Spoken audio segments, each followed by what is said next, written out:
कुछ लोग जाने के बाद भी हमारे जहन, दिल और आसपास हमेशा रहते हैं।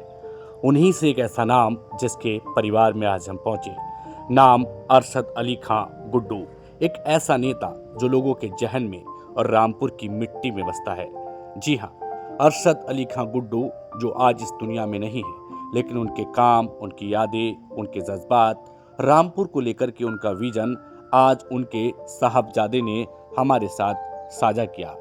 एडवोकेट अजान अली खां, जिन्होंने बताया कि उनके पिता कैसे रामपुर की तरक्की के लिए ख्वाब देखते थे।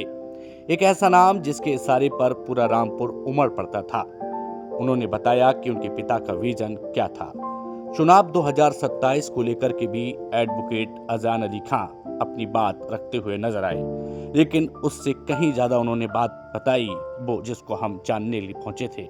उन्होंने बताया अरशद अली खां गुड्डू के बारे में कि कैसे आम घर से उठकर आम लोगों के बीच गुड्डू हमेशा लोगों की मदद करते थे। अचानक एक ऐसा दिन आया कि गुड्डू हमेशा के लिए लोगों से रुखसत तो हो गए, लेकिन लोगों के जहन में, दिल में अपनी जगह रखते हैं। अरशद अली खां गुड्डू एक बड़ा नाम, सियासत की जमीन पर उभरकर आम जनमानस के लिए काम किया। रामपुर की जमीन पर उनकी अपनी एक खास शख्सियत है। कुछ लोग जाने के बाद लोगों के जहन में हमेशा रहते हैं। उनके साहबजादे उनके विजन को आगे बढ़ा रहे हैं। चुनाव 2027 पर भी उन्होंने बेबाक होकर अपने पिता के ख्वाबों को हमारे साथ साझा किया। उन्होंने बताया कि कैसे वो वचनबद्ध हैं अरशद अली खां गुड्डू के सपनों को लेकर। रामपुर में कैसे तरक्की हो सकती है, रामपुर में कैसे एक सही चीज स्थापित की जा सकती है, नौजवानों की, परेशानों की और मजलूमों की बात करते नजर आए एडवोकेट अजान अली खां। जी हाँ, बेबाक होकर के वो अपनी बात रख रहे हैं और उन्होंने बताया कि वो पिता के नक्शे कदम पर चल रहे हैं। अरशद अली खां गुड्डू जो रामपुर को संवरता हुआ, बनता हुआ और बढ़ता हुआ देखना चाहते थे। ये बड़ी बात थी कि आज हम उनके परिवार में बैठकर उनकी यादों के कुछ उजाले खोज रहे थे। उनके साहबजादे ने खुलकर उनकी तमाम राजनीतिक हस्तियों के साथ जो बातचीत थी और जो उनका नजरिया था, रामपुर को लेकर के जो उनका सोचना था, एडवोकेट अजान अली खां ने हमारे साथ साझा किया। अरशद जैसे लोग हमेशा लोगों के जहन में रहते हैं। आइए आज आपको सुनवाते हैं अरशद अली खां के बेटे की वो दास्तां जो आप सुनना चाहते हैं और समझना चाहते हैं। चिराग जला है, उसे जलाए रखना है। रोशनी सबको चाहिए। मेरा नाम देव है और मेरी कोशिश है कि मैं इस शख्सियत के कारवे में आपको उन लोगों से मिलवाऊं जो अपने आप में खास हैं, अपने आप में बेहद दिलचस्प हैं। उसी कड़ी में मैं पहुंचता हूं जिला रामपुर। जिला रामपुर में जब हम कदम रखते हैं तो कांग्रेस का जिक्र होता है, और कांग्रेस का जब जिक्र होता है तो एक ऐसी शख्सियत जो हमारे बीच अभी नहीं है, उनके साहबजादे हमारे साथ हैं, अरशद अली खां। एक ऐसा नाम जिन्होंने रामपुर की आवाम के लिए बहुत कुछ किया।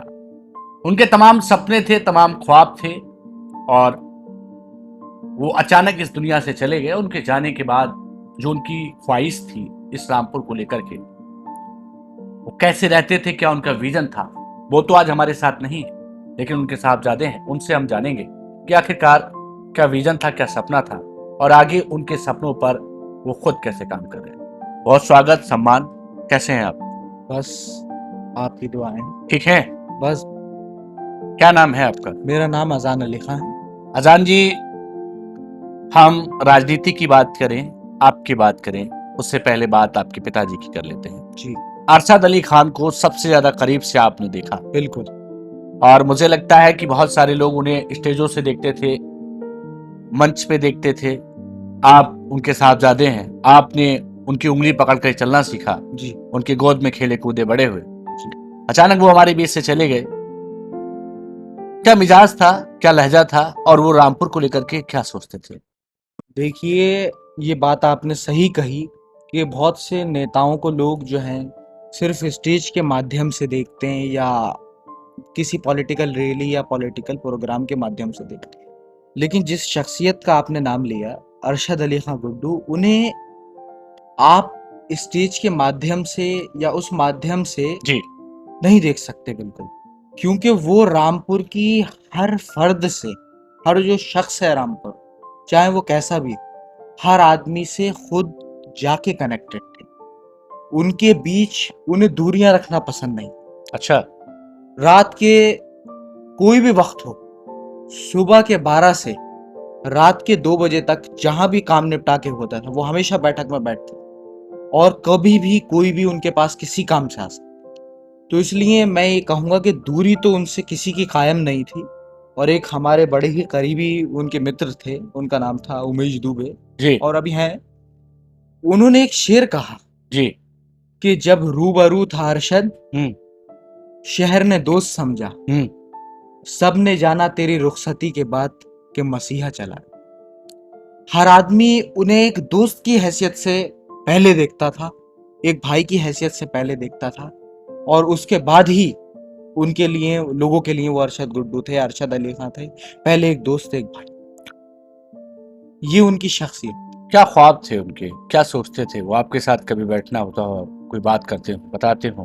ख्वाब उनका ये था कि रामपुर को वो तरक्की पे देखना चाहते थे, रामपुर के लोगों की तरक्की पे देखना चाहते थे।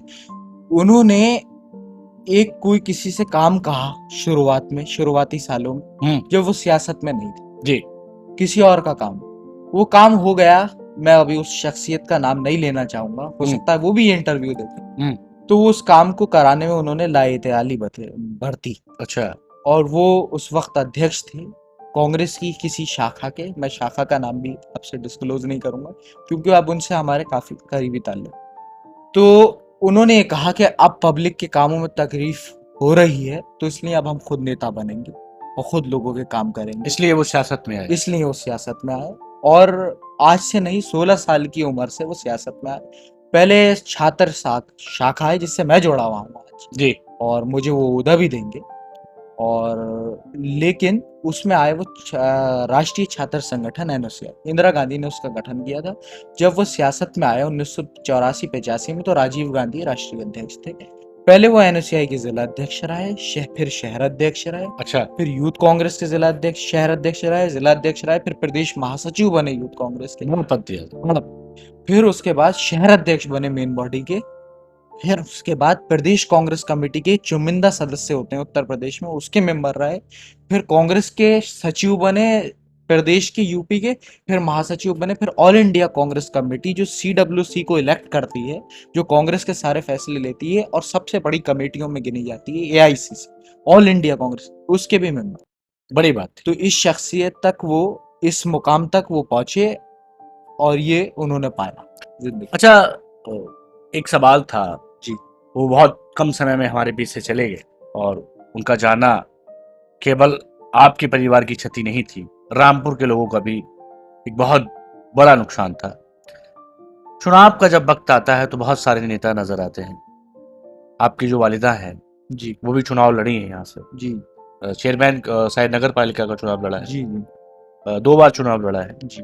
आगे आप लोगों की क्या तैयारियां हैं? आगे हमारी पूरी तैयारी है 27 के चुनाव को लेकर, और जनता से भी हम पूरा कनेक्टेड हैं, और हर इलाके, हर तबके से जुड़ चुके हैं। और बाकी अभी 27 में चुनाव है। हम रोज हर एक अलग तबके से जुड़ रहे हैं, हर एक अलग इलाके से जुड़ रहे हैं, और पब्लिक में इस बार मैसेज क्लियर है, और अब ये जनता का नारा है कि अब लौट चलें कांग्रेस। अच्छा जी बिल्कुल, मुझे क्लियर। तो अगर चुनाव लड़ने का मौका मिलता है तो वालिदा आपकी चुनाव लड़ेंगी? बिल्कुल तैयारी है, हम तैयारी है? बिल्कुल। पार्टी मेहरबान है? पार्टी मेहरबान है, और हमारी अभी कुछ दिनों में मुलाकात भी हुएगी आला कमान के साथ, और यूपी के जो सूबे के अध्यक्ष हैं उनके साथ। रामपुर को लेकर के आपका अपना क्या विजन है, क्योंकि आप अपने पिता के नक्शे कदम पे चल रहे हैं। पिता का ख्वाब बेटे की आंख में पलता है, बिल्कुल सही। और तमन्ना हर बेटे की होती है कि जो पिता ने सोचा था किसी कारणवश पूरा नहीं हो सका, क्योंकि आपके पापा भी यहाँ चुनाव लड़े थे। जी। और आप क्या सोचते हैं? रामपुर में बेरोजगारी है, रिक्शे पोलर है बेचारे, बड़ा परेशान है, और बड़ी वो उतना डेवलपमेंट नहीं हो पाया, क्या सोचते हैं आप? देखिए, ये जो आज इसकी हालात है, शुरू से रामपुर ऐसा नहीं। जी। रामपुर में रजा टेक्सटाइल थी और काफी फैक्ट्रियां थी, यहाँ तक कि कितनी फैक्ट्रियां थी, इतना रोजगार था कि कानपुर के बाद सबसे बड़ा औद्योगिक जिला अगर कोई था तो वो रामपुर था। रामपुर, इसमें कोई दो राय नहीं है। लेकिन वक्त आने पे कुछ यहाँ के नुमाइंदे चुन कर के गए, उन्होंने जो फैसला लिए तो उससे वो हुआ। लेकिन अब रामपुर का पहला हमारा काम है, रामपुर को अगर हम जीत के आते हैं जी तो रामपुर को सबसे पहले हमें रामपुर को अपने पैरों पे खड़ा करना होगा और रोजगार को हम बढ़ावा देंगे। और बाकी यहाँ पे जो भी जिसकी कोई ज़रूरत का काम है उसमें हम आज भी पीछे नहीं हटें, चाहे हम एमएलए हो, चेयरमैन हो या किसी भी ओहदे पे हो। अरशद गुड्डू साहब भी जी। कभी रामपुर की पब्लिक के किसी भी काम के लिए हर वक्त 24 घंटे तैयार रहे, अब दरवाजे खुले रहे हैं। खुले रहें और खुदा ने चाहा तो इंशाल्लाह खुले ही रहें। अच्छा, आप भी कांग्रेस में सक्रिय हैं जी बिल्कुल, और आपने कहा कि 2027 की हमारी पूरी तैयारी है। बिल्कुल सही। हम देखते हैं कि सियासत को लोगों ने पैसा कमाने का जरिया बनाया बिल्कुल सही। और मानते हैं लोगों का ऐसा होता है कि राजनीति में आइए और पैसा कमाइए।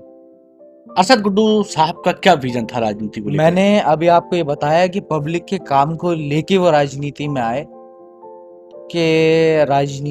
थे और उनको किसी भी तरीके से ईश्वर की उनके ऊपर कृपा रही, खुदा की कृपा थी, खुदा की मेहरबानी थी कि उन्हें किसी चीज़ की ज़रूरत नहीं थी। उनके दादा उनके जो वालिद थे वो आपकी भी फैमिली जो है वो आर्मी फैमिली रही है। जी, जी, जी। उनके जो वालिद थे वो भी कैप्टन थे।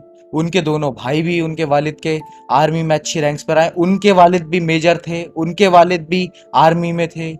एक उनके चचा रिसालदार थे और एक चचा का उनका इंतकाल हुआ तो उसमें तो फौज ने सैल्यूट किया, भारतीय फौज ने। लेकिन उन्हें वो पूरी तरीके से हर तरीके से उनके पास दौलत की ईश्वर की कृपा से कोई कमी नहीं थी, खुदा के करम से उनके ऊपर कोई कमी नहीं थी। और एक रामपुर में उत्तर प्रदेश कांग्रेस कमेटी के महासचिव वो रहे हैं, उपाध्यक्ष मुतीउर रहमान बबलू साहब। तो जी। उन्होंने भी ये बात कही, ये कहा कि अरशद अली खां गुड्डू में 2 क्वालिटीज थी, जी। एक रॉयल्टी और एक हेकड़ी। अच्छा, रॉयल जीते थे। जी बिल्कुल, रॉयल सूट्स पहनते थे और वो आज से नहीं बहुत साल से उसी दौर से, और उसके अंदर वो जो लाल रोमाल हो काला रोमाल हो। अच्छा तो उन्होंने कहा 2 चीजें अरशद गुड्डू में देखी मैंने, एक रॉयल्टी और एक हेकड़। अच्छा, हेकड़ भी थे। बहुत बहुत गरीबों के लिए लड़ जाते थे। गरीबों के लिए लड़ जाता। अच्छा, जैसे पिता आपके इस दुनिया में नहीं है, आप उनके ख्वाबों को लेकर के चल रहे हैं। बिल्कुल। शहर विधानसभा के लोग आपके साथ हैं?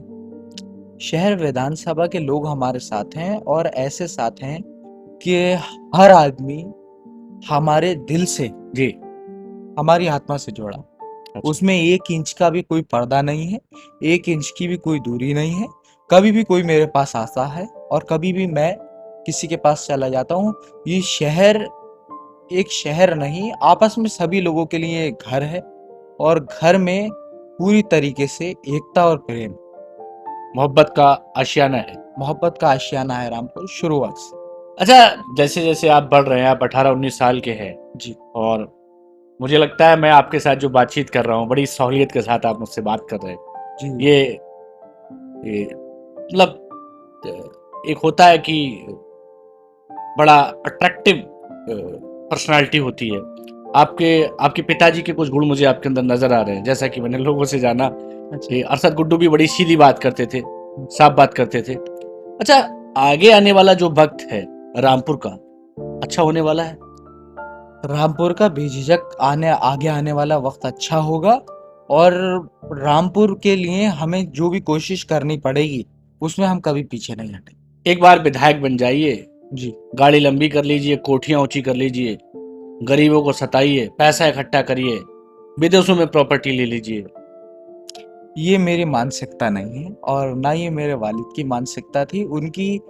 अभी जैसा आप आए तो आप इस रामपुर में जी काजी गली में होकर के आए, हाँ, पतली पतली गलियों से होते हुए। पतली पतली गलियों से होके आए। ये आपका संघर्ष है कि आप आए, लेकिन आपने बहुत से लोगों के इंटरव्यू किए होंगे जी तो आपने उन्हें ऑन रोड मकान लिया हुआ पाया हो, हाँ, कोठियां पाई। अरशद अली खां गुड्डू की भी कोठी थी बरेली गेट पे, उनके भी मकानात थे दिल्ली में, नोएडा में जी। और नैनीताल में, क्योंकि उनकी कंस्ट्रक्शन की भी कंपनी थी। अच्छा, लेकिन आप रामपुर के एक एक आदमी से उंगली रखवा के पूछवा लिए जी खुदा के करम से उन्होंने अरशद गुड्डू को हमेशा रामपुर में पाया और इस काजी गली में पाया।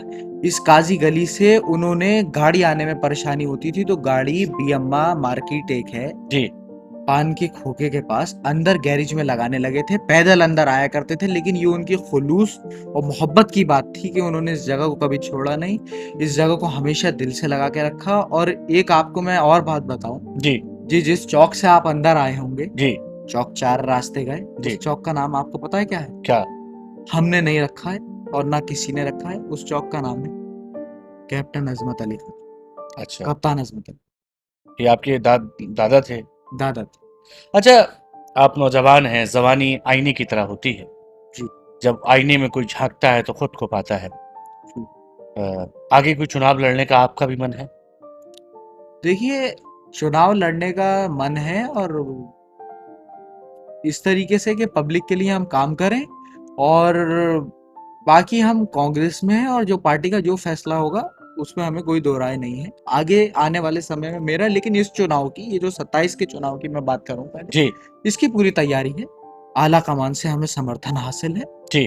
और कोई दो राय नहीं है इसमें। विधायक बनेंगे आप लोग? अब ये कुछ खुदा का करम रहा और रामपुर वाली की जनता की मेहरबानी रही है। तो ये दिन भी इंशाल्लाह जरूर देखें। जाते जाते रामपुर की उस आवाम से जो अरशद गुड्डू को ढूंढते हैं आप में, कुछ कहना चाहते हो? मैं ये कहना चाहता हूँ कि हजारों साल नरगिस अपनी बेनूरी पे रोती है, जी बड़ी मुश्किल से होता है चमन में दीदावर पैदा। जी इस शेर का मायना है कि नरगिस जो है जी वो हजारों साल अपनी बेनूरी पे रोती है, जी बड़ी मुश्किल से कोई एक आता है जो उसे चमन के अंदर उसके दीदावर पैदा करता है, और दीदावर बड़ी मुश्किल से पैदा होता है। और इस चीज को मैं ये कहना चाहूंगा कि अरशद अली खान गुड्डू की जो शख्सियत थी, जी वो वाकई आप अजान अली खान नहीं है, लेकिन अगर मैं उनसे आधा मैच करूं या पौना मैच करूं या एक नाखून बराबर मैच करूं जी तो ये मेरे लिए बहुत ही सम्मान की बात होगी और बहुत ही गर्व की, और बहुत ही, अगर कोई आपने मुझसे कहा तो ये मेरे लिए एक ऐसी हौसला अफजाई है जो शायद दुनिया भर के सोने चांदी के मेडल मुझे नहीं दे सकते। और मैं आखिर में एक शेर कहूंगा, जी एक और शेर ये कहूंगा आपसे कि जिसे ले गई है अभी हवा, हाँ जिसे ले गई है अभी हवा, वो वरख था मेरे दिल की किताब का, कहीं आंसुओं से लिखा हुआ, कहीं आंसुओं से मिटा। हमारे साथ जुड़ने के लिए बहुत शुक्रिया। आपका भी शुक्रिया देव भाई, आप यहाँ आए और आपने काफ़ी, आपको दिक्कत भी हुई, आपको काफ़ी टाइम भी लगा, इसके लिए भी मैं आपसे माजरत चाहूँगा, लेकिन आपने पूरी निष्पक्षता के साथ पत्रकारिता की और मुझे आपका एक तरीके से धन्यवाद करना चाहिए क्योंकि देश में इस तरीके की पत्रकारिता बहुत कम बची है, एक तरीके से आज ख़त्म होने की कगार है। और मैं आपसे एक ऐसी बात कह दूँ जी जो बहुत बड़ी है जी कि आप में मुझे एक रवीश कुमार दिखता है। नहीं, वो बड़ा नाम है और हम तो बस गलियों के मुसाफिर हैं। हमारे साथ थे अरशद अली गुड्डू। रामपुर का वो नाम जो लोगों के जहन में है। एक साल आई और अचानक वो हमारे बीच से चले गए, लेकिन उनके ख्वाबों को जी रहे हैं उनके साहबजादे। 2027 को लेकर पूरी तैयारी है। उनकी फैमिली से चुनाव लड़ा जाएगा। उनका कहना है उनकी जो वालिदा है वो चुनावी मैदान में होंगी। खैर ये वक्त तय करेगा और वक्त के लिए आपको इंतजार करना पड़ेगा। फिर पहुंचेंगे एक नई शख्सियत, नए मेहमान और एक नए जाबाज के पास। तब तक के लिए नमस्कार।